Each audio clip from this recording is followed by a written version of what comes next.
this morning following the aftermath of the October 29th elections and the statements made by the president of Tanzania that the protests witnessed in Tanzania were influenced by foreigners and Kenyans felt targeted by that.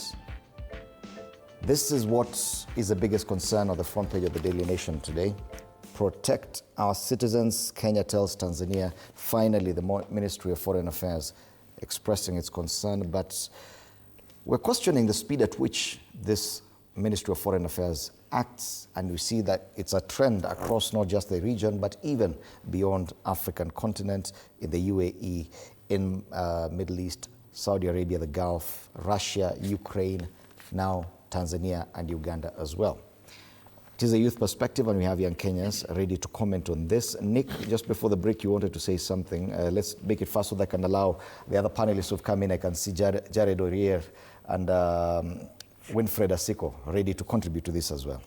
Yeah, allow me to also welcome my colleagues, Jared and Winfred, to the show. I just wanted to brief them that while they were away, the chief protagonist of the UDA party, Mr. Brian, was telling us that, you know what, Kenyans are on their own when they go to the border.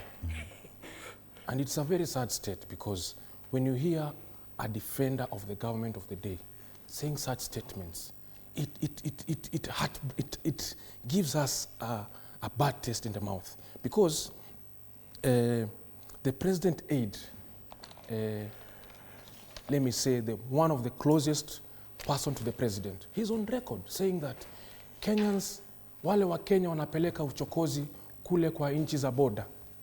So you can just hear those statements. He's echoing the words of his boss, because you can imagine that we Kenyans are fighting for human rights, helping our brothers and sisters in our borders, but the president and their aide are throwing their hands and saying, you know what, the Kenyans are on their own.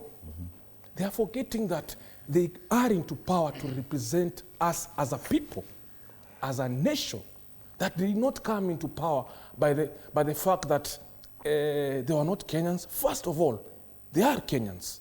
They should be on the frontier on defending the lives of Kenyans, because the first article of the Constitution is sovereignty of the people. Who are the people? Kenyans. But this government is too lazy, and that's why I said they are more interested in business deals with the borders. They're not interested in preserving human rights, Fred, and that is what is making us Kenyans really angry, really upset, that the number of hours that they have taken, the number of days they have taken to even fight for Kenyans across the border is very wanting. Okay. Castro. Well,